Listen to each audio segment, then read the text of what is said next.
Welcome to the Practical Mystic Show, where we bring you simple tips and techniques from around the globe to help practical people deal with extraordinary experiences. And now, your favorite scientist, shaman, and sacred clown, and also the show's host, Janine Bolon. Hi, welcome to today's episode of the Practical Mystic Show. And with me, I have a delightful mystic who comes by her mysticism very authentically.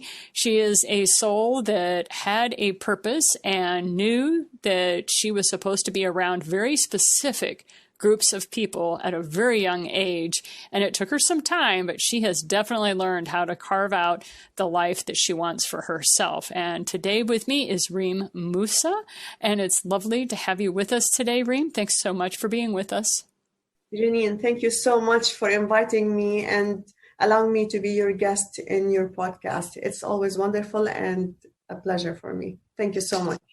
You are most welcome. So originally we had you on other podcasts that I produce, but one of the things was as we got deeper into our discussions off the radio, it was interesting to me how all of a sudden we started connecting in deeper and deeper ways. And I was like, oh, Reem, I know you've written a book. I know you're a businesswoman. You have all these accolades that are amazing. But we got to get you on the Practical Mystic Show because of the spirituality that has guided you to this point in your life. So if you're okay with it, we'd love to have a little bit of backstory about how you came to be in the divinity that you now sit in. So can you give us a little background? Yes, I can. Well, as you mentioned, my journey was a beautiful, unexpected journey like any other journeys. My searching for divine inside me led me into this journey. I had my skeptical questions about God, about divine, about us, about why we are here. What are we doing here in this life? And I just started my steps, tapping and knocking into each door that I can find in front of me. And sure enough, divine just took my hand and allowed me to discover myself, discover the divine that is inside me, discover the feminine energy that we carry as a woman, discover how powerful we are as a human being, as a divine being, as a woman, as a human on earth, and why we are here. So the journey was such a beautiful, interesting journey. I did write about it in my book, Not a Follower. And I did explain a lot, so I don't want to just keep repeating, what I went through, because it's all there. It's already outside the story. How did I start, and how did we come up with the app Pantagea, and what is our mission now on earth? What are we seeking, and what would we like to reach? So that book, Not a Follower, was how you and I connected. And one of the things I definitely wanted to talk about was once you wake up to all that you are, once you wake up and you're like, okay, I am so much more than I have been led to believe. I am not just a human. I am a multi-dimensional person. How do you maintain that? Because it seems like the entire matrix is trying to keep you feeling small and tiny. And I'd love any tips or any suggestions that you have for our listeners on how to maintain that high-flying frequency that we really are, but we forget, because we're human. By supporting each other. Every time you support another human being, you are allowing your vibes to be elevated and to meet divine. We are here to support each other. And why I'm saying this, it's not a theory. I've been through too many challenges, and what I discovered out of my challenge is every single time I support a soul, God and divine will just elevate my vibes and take me to a completely different awareness and state of love. So as I mentioned just before we started this podcast, I told you that, I went to this retreat where I was with Dr. Joe Dispenza. And I did not go by myself. What happened that I wanted to spend some time, my sister and I, just to reconnect and have this energy that is between us to be more bonded. And we were looking to go somewhere that it will be, joyful and fun, especially now having the COVID. So we were a little bit limited. But we did find that Joe Dispenza has a retreat. We were like, okay, that cannot just be better. Let's just go and attend these and be together, supporting each other. When another lady, she talked to me and she was like, you know what, Tim, I'm not feeling very well. I was like, okay, would you like to join us to go to Dr. Joe? She is like, you know what, yes, I'm going to do it. So she did go with me. Her name is Aziz. And another lady, I called her. I'm like, you know what? I think you have to be part of the crowd. Why don't you join us and be with this woman, gathering at this workshop? She was able to carve, out of her busy work and leave to Dr. Joe's retreat. She came with us, and another lady talked to me. She's like, okay, you know what, you're going, so I'm going. Here we are, 5 ladies going to attend Dr. Joe Dispenza, coming from different states. We did go there and thinking when I went there that I'm going there to be there for them. I'm going to support their growth, their journey, and hold the space for them. And the minute we arrived there, I was, just waiting. Okay, let's enjoy their experiences. I'm going to see, with all these meditations, clearing our energies, our centers, how am I going to witness their evolving? And here I am enjoying mystical experiences myself, one after another, every single day, finding more divine inside myself. And I looked at my friends, they were just witnessing my evolving. And I feel so much love inside my heart towards them. So, and I appreciated their support. I appreciated their love. And I appreciated that they did not even feel jealous from everything I'm going through.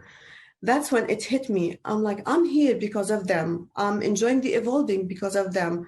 So we did like a small prayer at the end of the retreat. And I'm like, God, allow these ladies to experience mystical experience the way I'm receiving it. And here they are, all of a sudden, one after another, same time, they start receiving all this love inside them that they could not even stand up. They were just falling down of love, from love. The love that they're experiencing, it's the divine love. It's not my love, it was divine love. And I looked at this and I'm like, wow, I learned such a beautiful, important message. Whatever I love for myself, I have to love for others. And each support that I'm enjoying, I have to give it back with another support. The more you support, the more you're going to receive. They've been supporting me, and I wanted to enjoy their evolving as well. So we came back from this trip having this divine inside us. This journey just expanded more and more, and we feel now that we are one. We're not 5 ladies who went there. We are one woman came back, one heart, one vibe, one love, and it is divine love. That was such an important message for me, and it was a huge awareness how powerful we are as a woman, and a feminine energy that we carry inside us. One of the things that I have noticed with my own travels and experiences is that when women gather together, there is an energetic influence that is kind of a energy that starts moving us to places and people that we need to be. And Napoleon Hill called it the mastermind, like the energetic influence. And of course, he had to be very careful how he said things, but women pick up on that feeling pretty quickly, and they know who they need to connect with and who they need to not connect with. And so I highly recommend for people that they carve out time in their lives for retreats. Now, you can go to something that is like what you experienced with a very scheduled sort of retreat, or just make sure you get off somewhere by yourself. I was known to take a cabin or to go out to hotels that were near ocean settings or in the mountains, just to seclude myself, just so that I could get away from the day-to-day strife. About every 4 months, I realized I had to get off by myself just so that I could recalibrate where I am. And that was a form of maintenance for me, to maintain these beautiful experiences that I was having, but at the same time, still stay highly engaged with my family, with my people that are in my life and my business. So you have these wonderful meditation courses that you talk about, where you encourage people with 2-minute meditations and 3-minute meditations and stuff like that. Do you mind sharing with us a little bit the foundation that you created for yourself so that you could receive this divine love was because of the foundation that you laid through meditation? I'd like to hear a little bit more about that, please. If I would tell you something, Janine, it will be loving yourself. Love yourself enough to receive. And this is my meditation. I will always, have replace my hand on my heart. I will breathe life. I will breathe love, and I will breathe God. I will just hold it in my heart. I would feel it, and I would just allow it to expand. This is when I want to do like a really quick meditation, just to ground myself and to be aware of life and love, not just, life. Because, people sometimes they will come and tell me, oh my God, life is suck. Or life is, it has been so challenging. I'm like, if you look at life as God, you will have a completely different experiences. Just every single time, use this affirmation that life is God. And if life is God, everything that life is supporting you, whether it was challenging, it was lessons, it was gifts, it was love, it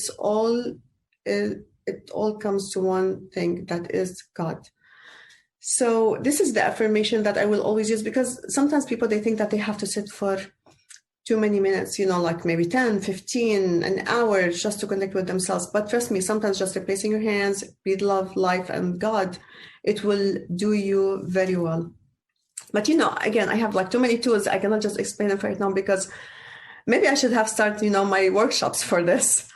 But over here, I think that will do. Just, connect with your heart. We hear that frequently in the metaphysical community, that all it takes is for us to love ourselves, and gives ourselves permission to receive the divine love that is around us. But many people have had life experiences where it's very difficult to love themselves. And so what are some of the ways that you kind of chip away at that self-loathing that folks have? And a lot of times it's not even conscious. It's something that was said to them quite young and that sort of thing. So for me, I was able to go through that through meditation, where I would actually watch each thought as it came in, and I would reject the thoughts that did not have my highest and best good with me. So anything that was negative, that I was talking down to myself, I would start chucking out into the mental bin, the trash bin, so to speak. But what are some things that you can recommend to others who are just starting to come on this path and realizing, wow, I've been told a lot of stuff that's just downright wrong about who I am and what I am, the process of clearing away the slate so that they can receive the love that is there? It's a long process, as you know. It's a journey. Loving yourself, it's a journey. It's not something that you say, okay, I love myself. You sleep, you wake up, you love yourself. Because you do have to shed too many pieces of your ego, of all the thoughts, as you said, that we carry in our subconscious about ourselves as a woman, as a girl, as a daughter, as a wife, as a mom. We have too many thoughts that we do carry and we're not really aware of. So, but if I would say something that can put you to start your path, it will be intention. Your intention is to start loving yourself. Your intention is to look at yourself that you are worthy. Your intention to feel that you are the woman that God created and allow it to be the portal between heaven and earth. If you start just, saying these words to yourself, you will understand how powerful you are, and the journey will start. It has to start, and it will challenge you. It will challenge you big time. It's not going to be a fun challenge, because releasing these thoughts, it's a mirror to your ego. So you're going to start just facing your ego, basically, yourself. And I do remember when I started this journey, I had a vision. And I had a vision while I was attending one of the workshops, where I saw myself talking to myself. So Reem was talking to Reem, and I did mention this in my book. And Reem, one of the Reems was really crying, and was crying really hard, because she doesn't want the other Reem to leave her. So the other Reem, she looked at her and she was like, okay, I'm not going to leave you. And that's when I woke up and understood that my ego is still there. And I still have a journey to walk through, to understand, to respect, and honor it. Sometimes it was not fun, but of course, each time I cross the river, I look back, I'm like, okay, finally, I'm moving towards, my loving self more now. Until, of course, that was like 5 years ago. Until now, in this retreat, all of a sudden, I saw myself again. But this time, I saw myself leaving me and just heading out of the room, leaving my body. And now I knew that I allowed my ego just to leave. And this did not take 1 day or 2 days or 3 days. And it wasn't just about an intention. And it wasn't just about, I love myself. It was a work that I had to do. And I was willing to do it. I was willing to take it, because I knew at the end of the tunnel, I'm going to find myself. So there isn't a magic word that you can use. There isn't, I will be lying to you. It's a journey that you have to take. But it starts from asking and intention. And allow it to unfold to you. Allow it to enjoy this experience. Allow it to look at these challenges and find your gifts out of them. This is how we become who we are right now. This is how you became the beautiful author and a host of a beautiful podcast. Like, just talking to you makes me really happy. And that's because you went through the journey by loving yourself. And the same with me, and the same with anyone that, went through the journey. So just enjoy it, and don't rush. Don't try to arrive earlier than when you're supposed to. Enjoy the journey, enjoy the steps, enjoy the unfolding, be patient, and you will get there. You will definitely get there. If there's the will, there's the way. So by setting an intention and then working through the thoughts that you have, one of the techniques that I have given to my students or anybody who was on the path is this. When you stand in front of a mirror, look into your eyes and say, I love you.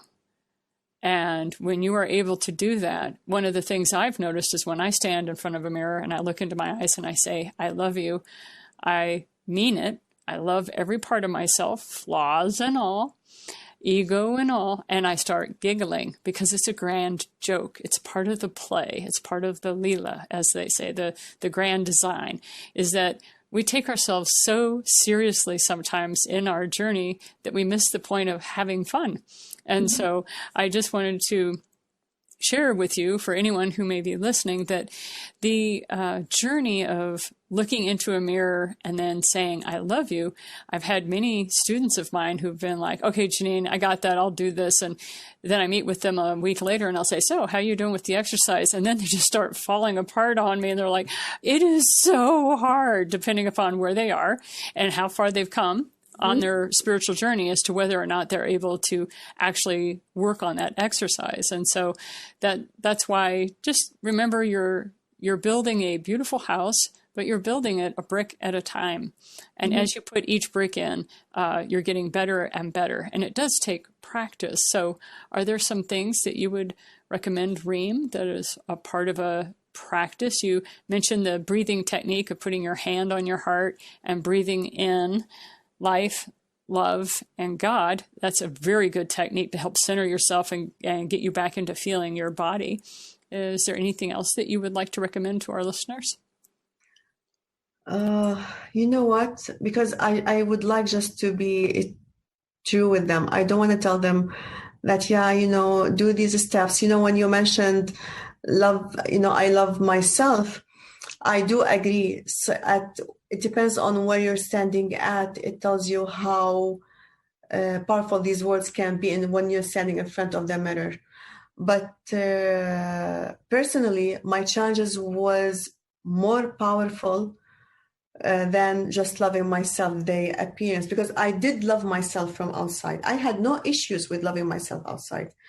But there are things inside us that is hidden and we do not really like to show it. Let's say maybe jealousy.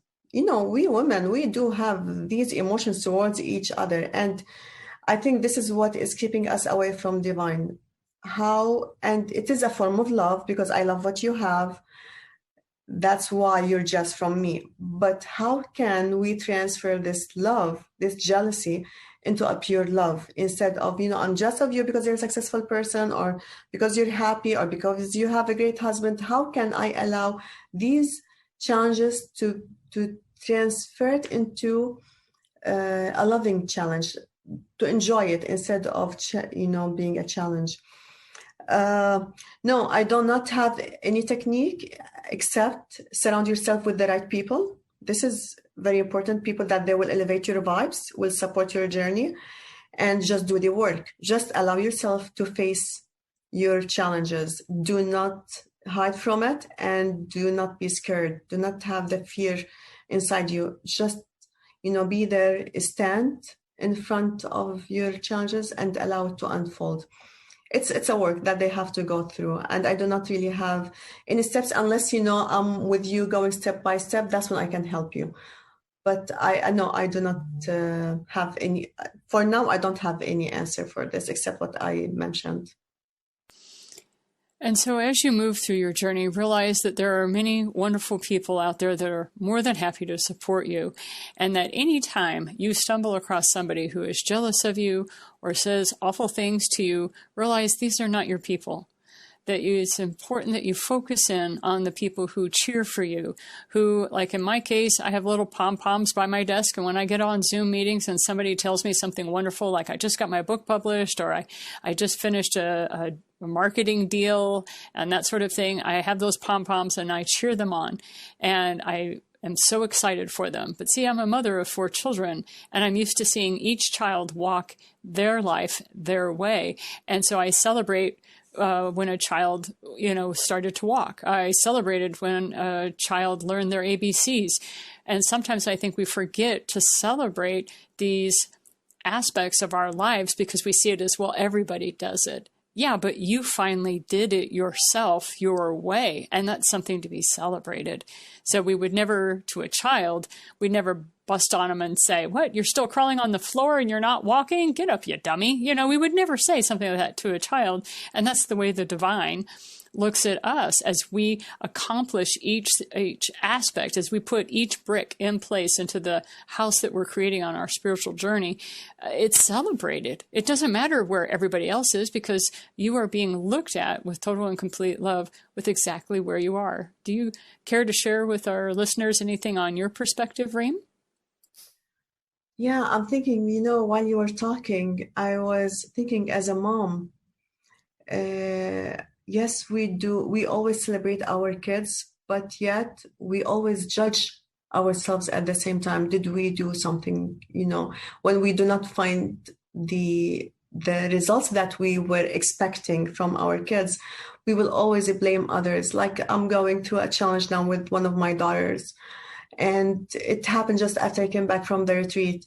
So my husband, he was, because I told you that he has COVID and he is quarantining somewhere else. So he was with me on the phone and he told me, so Reem, what did we do wrong? I'm like, we did not do anything wrong. All what we did, it was right. And we just have to honor this journey. We have to allow the journey to unfold for our kids and respect it. Don't judge yourself. We as moms, we judge ourselves way too much. And we always think that no matter what we do, there is always more to give. But as we said before, there has always to be the balance between loving myself and respecting the journey of my children as well. So I don't know, I just felt that just to say this, maybe because I'm going through a challenge right now, and I'm aware moms, they are, I don't know, their journey is not as easy as a woman without children. I feel moms, their journey are really so emotional. And we have to understand, we as a mom, we do always our best for our children. We always have to honor their journey. We always have to love it, and stop blaming ourselves for their failures, because their failures, it's their gifts for them to reach to their destination. So just be aware of this. I just felt that I have to say it, because we mom, we're always so hard on ourselves. I don't know if this is related to you, whatever you asked me, but it just came to me to talk about it. So one of the things I do want to definitely state for all those women that listen to this show that do not have children and are not moms, we understand the challenges you go through. Society puts a heavy pressure on you to be a parent. And as mothers, we would not wish that on you, especially if that is not the path you're supposed to walk. We call you warrior women. You are fighting for the betterment of humanity on a societal scale that allows women to lead a life that was inconceivable just 100 years ago. And so we honor that path. Yes, it is difficult to be a mother in a way that is nurturing and kind. I mean, people can be a mother and then walk away from that perspective. But at the same time, also know that souls pick people to be with. And if you are lucky enough to be one of those women who you get to be a stepmom, or you get to be kind of an adopted aunt or something like that, we understand how motherhood has many dimensions to it. So as we get ready to wrap up with this amazing retreat that you had, Reem, and this incredible divinity that you just basically had downloaded into your nervous system and fill your heart with such joy and love, indescribable love. Anything you cared to share with us before we close up today? You are the woman. You have to love yourself. You do not really understand how divine is inside you, and you are here to elevate the vibration on earth. Just understand this. Be aware of it. Be aware how powerful you are as a woman. Mm-hmm. I think this is something that I always understood it, but now I see it even in a very deeper way, how powerful we are as a feminine energy. I think this is how I would like to close this this episode. And so that was Reem Mousa, who is also the author of Not a Follower, and also created a business that has an app. You can learn more about her story in the show notes. And I wanted to say, I'm Janine Bolon, and this has been the Practical Mystic Show. Keep your feet firmly on the ground, and don't ever forget to keep reaching for those stars. Have a great day. This has been the Practical Mystic Show with Janine Bolon. For show notes, resources, and more, visit the8gates.com. Thanks for listening.